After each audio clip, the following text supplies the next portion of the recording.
The game is not a training to become a samurai. So you're not going to learn how to wield a sword. You're not even going to learn how to do martial arts. And you do not need to be a martial artist. You need no martial arts experience whatsoever, in fact. All you need to do is show up with an open mind and some curiosity, and that's about it. And the game will not turn you into a martial artist. It will not turn you into a samurai.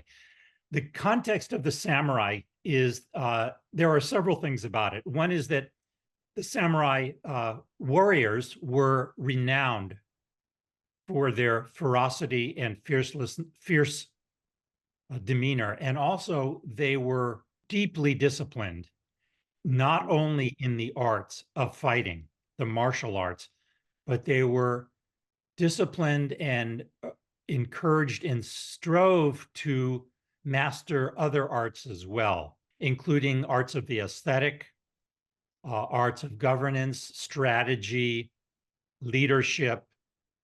And it was a broad view of a well-developed human being that the samurai modeled themselves after. The discipline of continual learning and of continual cultivating the spirit of decisiveness and of courage and of integrity demanded also self-reflection, constant self-reflection. And that is reflected in the samurai game. The samurai game is really ultimately about how do we become more aware of ourselves? It's about awareness, because that is the starting point for cultivating ourselves in new ways. In whatever ways we want to cultivate ourselves, it has to start with awareness. So the samurai game invites people to step into this imagined world of being samurai. And you join one army or the other. There are two armies, and they go into these symbolic battles. But there are lots of rules, and there are very specific roles which are modeled after the medieval samurai era. And these roles require certain ways of being and certain types of behaviors. And because it is so foreign to us, we constantly have to pay attention. Wait, is this allowed? Am I going to break this rule? How am I going to be managing myself with honor if I do this or that? How do I handle this situation?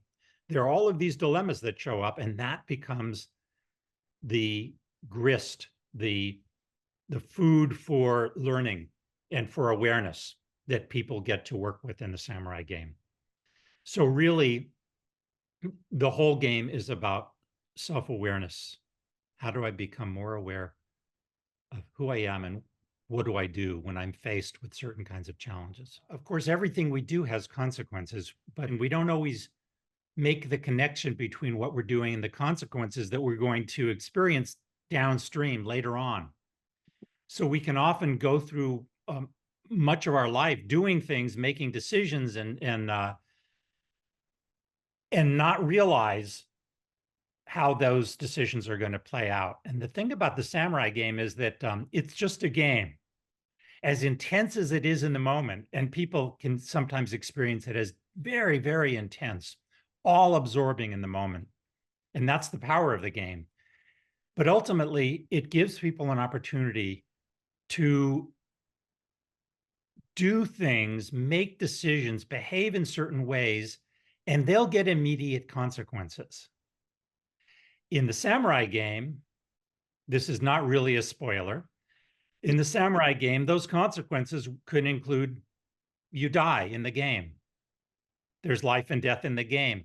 But because it's a game, of course, you get back up and you go on with your life when the game is over, and that's fine. And so it's a low risk way to see ourselves in a whole new light and see how we are shaping our lives and how the decisions we make and the choices we make really set in motion things that we may like that we have set in motion, and sometimes things we wish we'd never set in motion. But to really be able to see that clearly can be a real gift for people.